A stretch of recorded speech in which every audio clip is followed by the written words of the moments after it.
পরম করুণাময়ের প্রতি অশেষ কৃতজ্ঞতা এবং সকলের শান্তি ও স্বস্তি কামনা করছি। করোনা মহামারী পৃথিবীর কোটি কোটি মানুষের দুর্ভোগের কারণ হলেও অনেকের জন্য এটা শাপে বড় হয়েছে। তোমরা বিশ্বের শীর্ষ পুঁজিপতি অ্যামাজনের প্রধান নির্বাহী জেফ বেজোসের কথা হয়তো শুনে থাকবে। করোনাকালে গত ৯ মাসে ব্যবসা থেকে বেজোসের মুনাফা হয়েছে ৮৭ বিলিয়ন মার্কিন ডলার। বর্তমানে তার মোট পুঁজি বা সম্পত্তি ২০০ বিলিয়ন মার্কিন ডলারের উপরে। আসলে ২০০ বিলিয়ন মার্কিন ডলার কত, এটা একটু তুলনা করলে তোমাদের পক্ষে বোঝা সহজ হবে। পৃথিবীর নিম্ন আয়ের ১১৮টা দেশের জাতীয় বাজেট যোগ করলে সম্মিলিতভাবে ২০০ বিলিয়ন মার্কিন ডলার হয়। পৃথিবীর স্থলভাগের ৬ ভাগের ১ ভাগ জুড়েই রয়েছে রাশিয়া, আর রাশিয়ার সামরিক বাহিনীও বিরাট আকৃতির। বিভিন্ন সূত্র মতে রাশিয়ার সামরিক বাহিনীর বার্ষিক বাজেট ৫০ বিলিয়ন মার্কিন ডলার। রাশিয়ার সামরিক বাহিনীর মতো এরকম বিশাল আকৃতির চারটা বাহিনীর বার্ষিক খরচ যোগাতে সক্ষম জেফ বেজোস। পুঁজিবাদের এই আকাশচুম্বী অবস্থার একটা বিপরীত চিত্রও রয়েছে। বিশ্বব্যাংকের পরিসংখ্যান অনুযায়ী পৃথিবীর মোট জনসংখ্যার ১০ ভাগই এখনও অতি দরিদ্র বা দারিদ্র সীমার নিচে অবস্থান করছে। দারিদ্র সীমার নিচে বলতে যাদের মাথা পিছু দৈনিক আয় মাত্র $১.৯, আবারও বলছি মাত্র $১.৯ কম, তাদের কথা বলা হয়েছে। বিশ্বের ৪৪ ভাগ মানুষের দৈনিক মাথা পিছু আয় এখনো মাত্র $৫.৫ নিচে।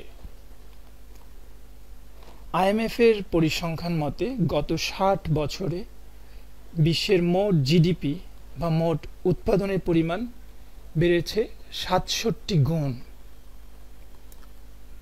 প্রাকৃতিক সম্পদের নির্বিচার ও বেপরোয়া ব্যবহারের ফলেই কোভিড-১৯ এর প্রাদুর্ভাব সহ অন্যান্য প্রাকৃতিক বিপর্যয় ঘটছে বলে অনেক বিজ্ঞানী দাবি করছেন। আজকের আলোচনায় আমি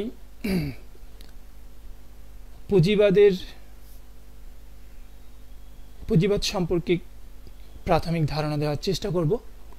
সবাইকে স্বাগতম।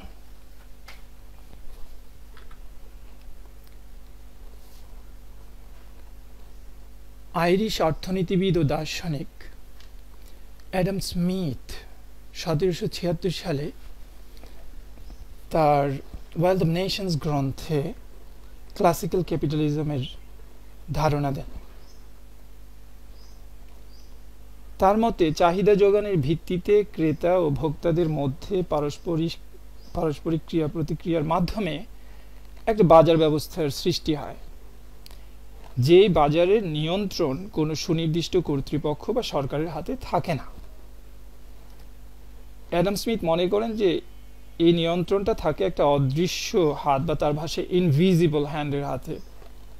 অন্য কথায় বলা যায় তিনি কার্যত বলতে চেয়েছেন যে একটা স্বয়ংক্রিয় বাজার ব্যবস্থা কার্যকর থাকে।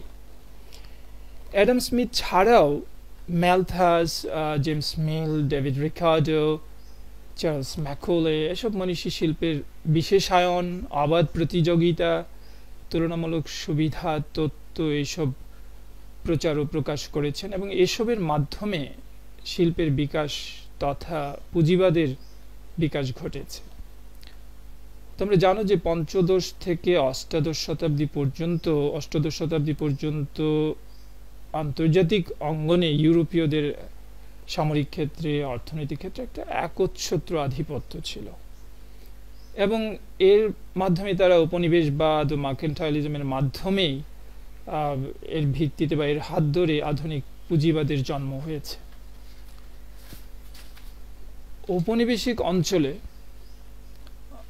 যেসব এলাকায় ইউরোপিয়ানরা উপনিবেশ গড়েছিল ব্যাপক কাঁচামাল পাওয়া যেত, সস্তা শ্রম ছিল এবং বিস্তৃত বাজার ছিল, যে কারণে ইউরোপিয়ানরা খুব সহজে আধিপত্য বিস্তার করেছে এবং পুঁজিবাদের বিকাশ ঘটেছে। 1770 থেকে 1850 সালের মধ্যে বাষ্প ইঞ্জিন নির্ভর একটা শিল্প ব্যবস্থা গড়ে ওঠে, উৎপাদন ব্যবস্থা গড়ে ওঠে, যার ফলে উৎপাদন বহুগুণে বেড়ে যায়। ইংল্যান্ড, ফ্রান্স, জার্মানি সহ বিভিন্ন ঔপনিবেশিক অঞ্চলে গতানুগতিক ক্ষুদ্র শিল্প যেগুলো ছিল সেগুলো বিপন্ন হতে থাকে। এবার আমরা দেখি কার্ল মার্কস পুঁজিবাদ সম্পর্কে কি বলেছেন। কার্ল মার্কস তার কমিউনিস্ট ম্যানিফেস্টো এবং ডাস ক্যাপিটাল গ্রন্থে পুঁজিবাদের চুলচেরা বিশ্লেষণ করেছেন। তিনি পুঁজিবাদ বা ক্যাপিটালিজম বলতে মুনাফার উদ্দেশ্যে পণ্য বা দ্রব্য বিনিময় এবং নতুন নতুন পণ্য বা দ্রব্যের উদ্ভাবন এবং সেগুলোতে নতুন নতুন মূল্য সংযোজন বা দাম বাড়িয়ে অধিকতর মুনাফা অর্জন করে অর্থবিত্ত বা সম্পদের পুঞ্জীভবনকে বুঝিয়েছেন। এবং পুঁজিবাদী ব্যবস্থায় উৎপাদন এবং মুনাফা অনেক বাড়ে। ঠিক পাশাপাশি এই ব্যবস্থায় বড় ধরনের অর্থনৈতিক সংকট বা ফ্লাকচুয়েশন, বেকারত্ব, ধনী দরিদ্রের মধ্যে ব্যাপক আয় বৈষম্য, ধন বৈষম্যের কথা কিন্তু কার্ল মার্কস বলে গিয়েছেন। এবং 1850 সাল থেকে 1914 সাল অর্থাৎ প্রথম বিশ্বযুদ্ধের আগেই আধুনিক শিল্প পুঁজিবাদের জন্ম হয় এবং সেই সাথে যে মুক্ত বাজার নীতি বা লেইসেস ফেয়ার ধারণাটার উদ্ভব সেই সময় ঘটে। এবং প্রথম বিশ্বযুদ্ধের পরে পুঁজিবাদ একটা নতুন মাত্রা পায়, আর বিশেষ করে দ্বিতীয় বিশ্বযুদ্ধের পরে ব্র্যাটন উডস কনফারেন্স বা সম্মেলনের মাধ্যমে পুঁজিবাদ আরও প্রাতিষ্ঠানিক এবং আরও আন্তর্জাতিক রূপ পায় এবং পর্যায়ক্রমে পুঁজিবাদের বিশ্বায়ন ঘটে। এখন আমরা দেখব যে পুঁজিবাদের যে একাডেমিক সংজ্ঞা রয়েছে অন্যান্য। Professor D.M. রাইট বলেছেন, capitalism is a system in which on average much of the greater portion of economic life and particularly of new investment is carried on by private units under conditions of active and substantially free competition and avowedly at least under incentive of a hope of profit. আর D.M. রাইটের এই সংজ্ঞাটা যদি তোমাদের ভালো লেগে থাকে তোমরা পড়তে পারো। এছাড়া IMF তাদের একটা নিবন্ধে এরকম একটা সংজ্ঞা দিয়েছে, capitalism is often thought of as an economic system in which private actors own and control property in accord with their interests and demand and supply freely set prices in markets in a way that can serve the best interests of society. এটা হচ্ছে IMF এর দেওয়া সংজ্ঞা, তোমরা এটাও দেখে নিতে পারো। আমরা এখন দেখব যে আসলে পুঁজিবাদের মূল বৈশিষ্ট্য বা ভিত্তিগুলো কি। তোমরা জানো যে পুঁজিবাদ মূলত ব্যক্তিগত সম্পত্তি নির্ভর একটা অর্থনৈতিক ব্যবস্থা, অর্থাৎ এখানে ব্যক্তিগত সম্পত্তির স্বীকৃতি দেওয়া হয়েছে এবং ব্যক্তিগত সম্পত্তির কার্যত কোনো সীমা পরিসীমা নির্ধারণ করে দেওয়া হয়নি। ব্যক্তি পর্যায়ে যে কেউ জমি জমা, ঘরবাড়ি, কলকারখানা, শেয়ার, বন্ড, যে কোনো ধরনের সম্পত্তি, যে কোনো পরিমাণ সম্পত্তির অধিকারী হতে পারবে। পুঁজিবাদী অর্থনৈতিক ব্যবস্থার আরেকটা ভিত্তি বা বৈশিষ্ট্য হচ্ছে সেলফ ইন্টারেস্ট বা ব্যক্তি স্বার্থ বা মুনাফা। এখানে সব ধরনের অর্থনৈতিক কর্মকাণ্ড বা অর্থনৈতিক উৎপাদন ব্যবস্থা সবই পরিচালিত হয় ব্যক্তির নিজের স্বার্থে বা মুনাফা অর্জনের জন্য। এখানে আর্থসামাজিক দায়বোধ বা অন্য কোনো ধরনের চাপ থাকে না। এই অর্থনৈতিক ব্যবস্থার আরেকটা মৌলিক বৈশিষ্ট্য বা ভিত্তি হচ্ছে কম্পিটিশন বা প্রতিযোগিতা, বাজারে প্রবেশ করার, বাজারের প্রস্থানে বা উৎপাদন ব্যবস্থায় ঢোকার বা উৎপাদন ছেড়ে আসার সব রকম স্বাধীনতা থাকে। স্বতঃস্ফূর্তভাবে উদ্যোক্তা, ভোক্তা সবার জন্য এটা কল্যাণকর বলে বলা হয়। আরেকটা রয়েছে market mechanism that determines prices, বা একটা বাজার ব্যবস্থা এখানে থাকে বা স্বয়ংক্রিয় বাজার ব্যবস্থা। অ্যাডাম স্মিথ যেটা বলেছেন, এখানে ক্রেতা বিক্রেতার মধ্যে ক্রিয়া প্রতিক্রিয়ার সম্পর্কের ভিত্তিতে এই বাজারটা গড়ে ওঠে এবং এর ভিত্তিতেই কিন্তু সম্পত্তি বন্টন, মূল্য নির্ধারণ, পণ্য সেবার মান এসব নির্ধারিত হয়ে থাকে। ফ্রিডম টু চুজ, এখানে রয়েছে পছন্দের স্বাধীনতা। উৎপাদন, বিনিয়োগ, ভোগ সকল ক্ষেত্রে সংশ্লিষ্ট সবার স্বাধীনতা রয়েছে।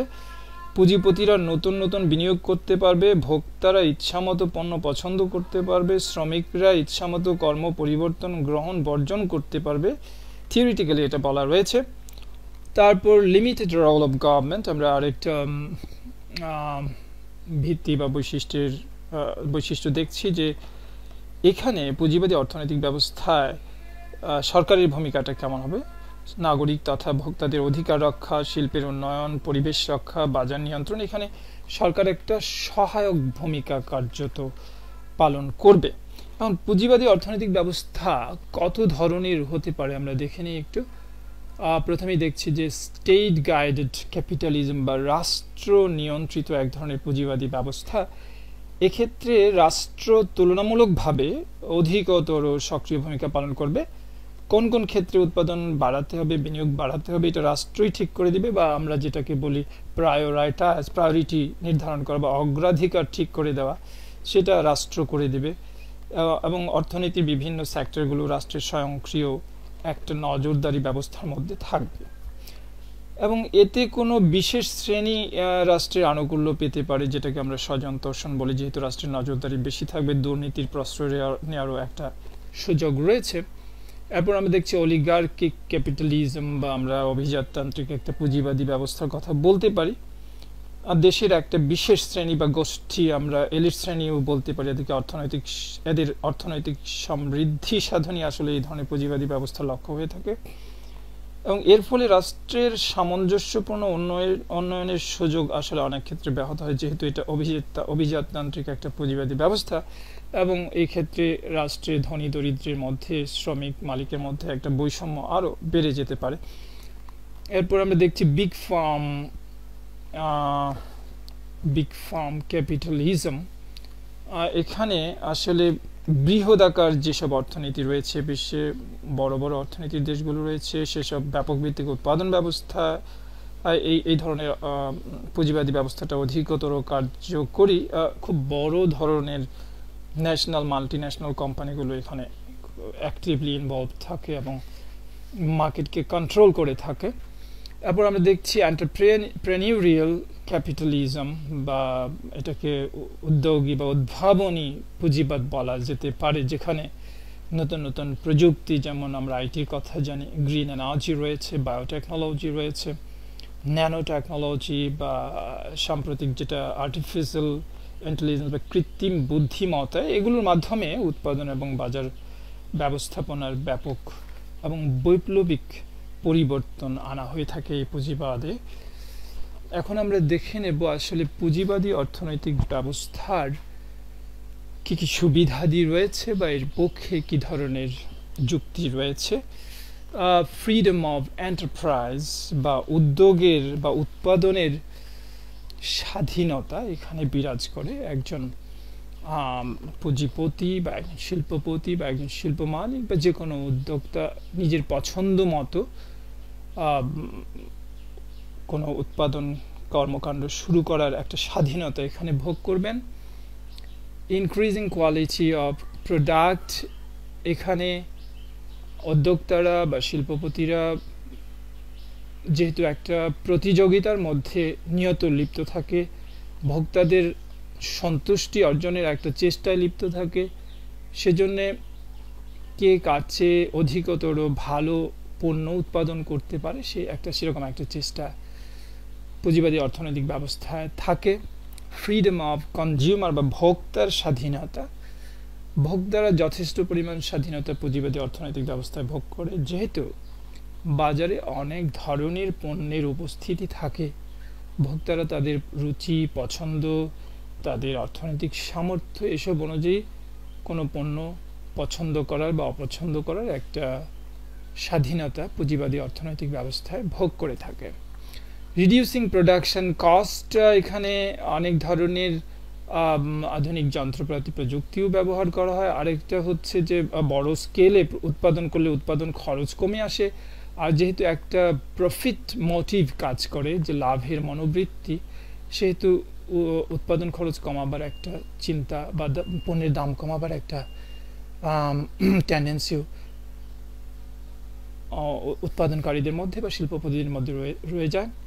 ইনক্রিজিং এফিসিয়েন্সি বা কর্মদক্ষতা বৃদ্ধি, যেহেতু তুমুল প্রতিযোগিতামূলক বাজার এবং অবাধ একটা বাজার ব্যবস্থা, সেখানে দক্ষতা বৃদ্ধির মাধ্যমেই পণ্যের গুণগত মান বৃদ্ধি করে বাজারজাতকরণ ব্যবস্থা নিজের দখল নিয়ে, অর্থাৎ বহুমুখী কর্মদক্ষতার মাধ্যমেই পণ্য উৎপাদন বিপণন থেকে শুরু করে ব্যবসায় টিকে থাকা সকল ক্ষেত্রেই কিন্তু efficiency very much important. Proper use of resources, তোমরা জানো যে পৃথিবীর সম্পদ খুবই সীমিত, কিন্তু পণ্যের বাজার চাহিদা এসবই অসীম। সেজন্যে এখানে উৎপাদনকারীরা অবশ্যই সম্পত্তির সর্বোত্তম ব্যবহারের একটা চেষ্টা করে থাকেন।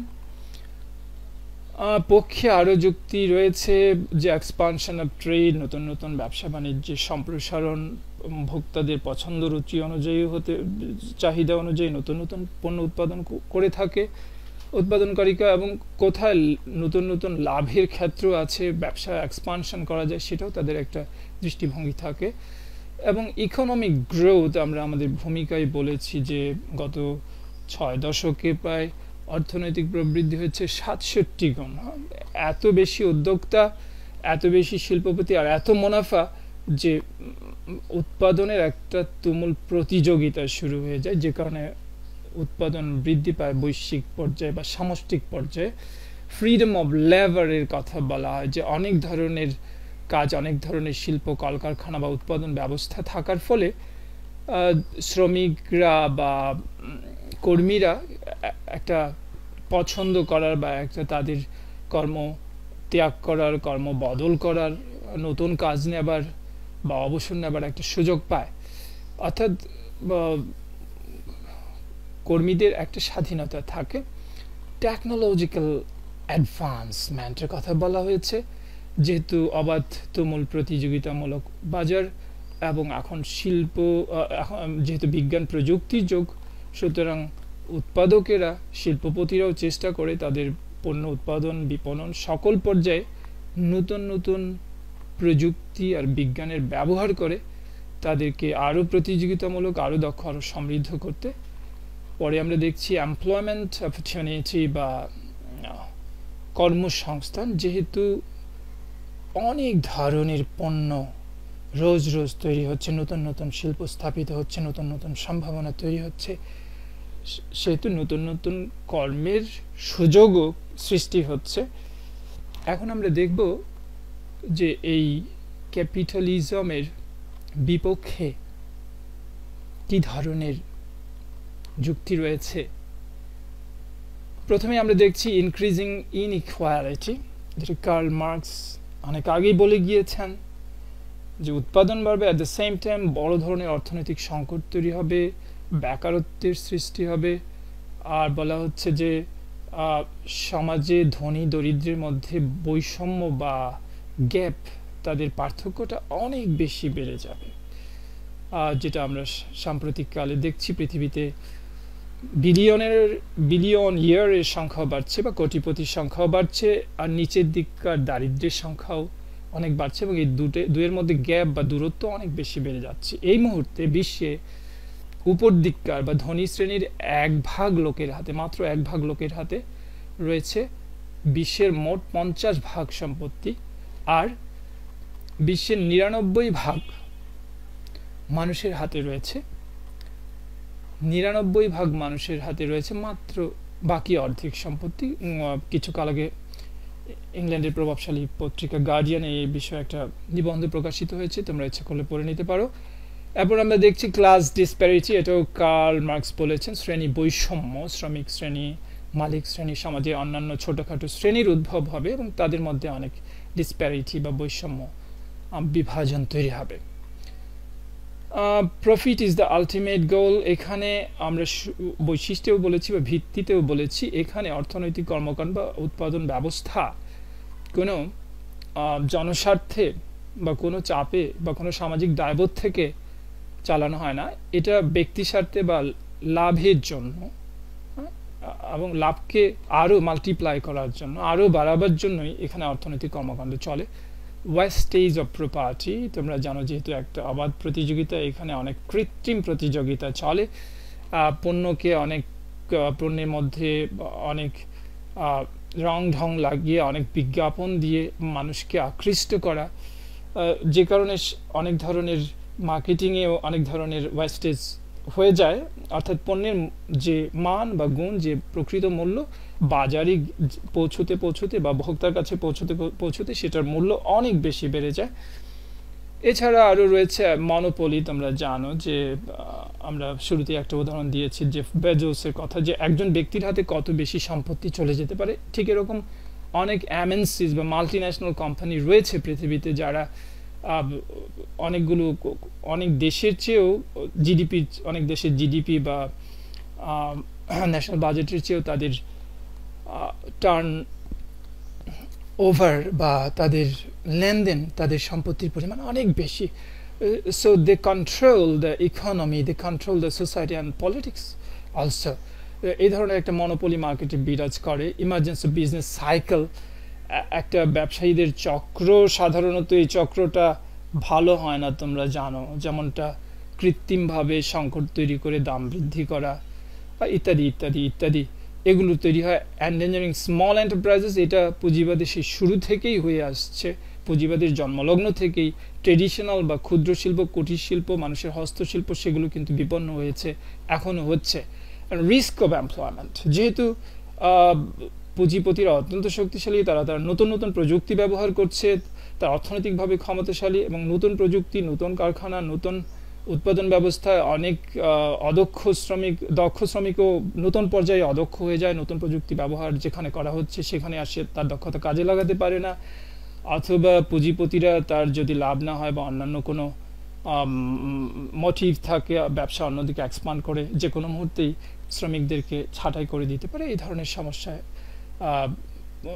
শ্রমিকরা বা কর্মীরা পড়ে থাকে অহরহই, এবং বিশ্বে অনেকগুলো বড় ধরনের অর্থনৈতিক সংকট আমরা জানি। 1930 সালের গ্রেট ডিপ্রেশন, 2008 সালে, এবং কোভিডের ফলেও অর্থনৈতিক সংকটে অনেকে চাকরি হারিয়েছে। এই বিষয়টা তোমরা জানো।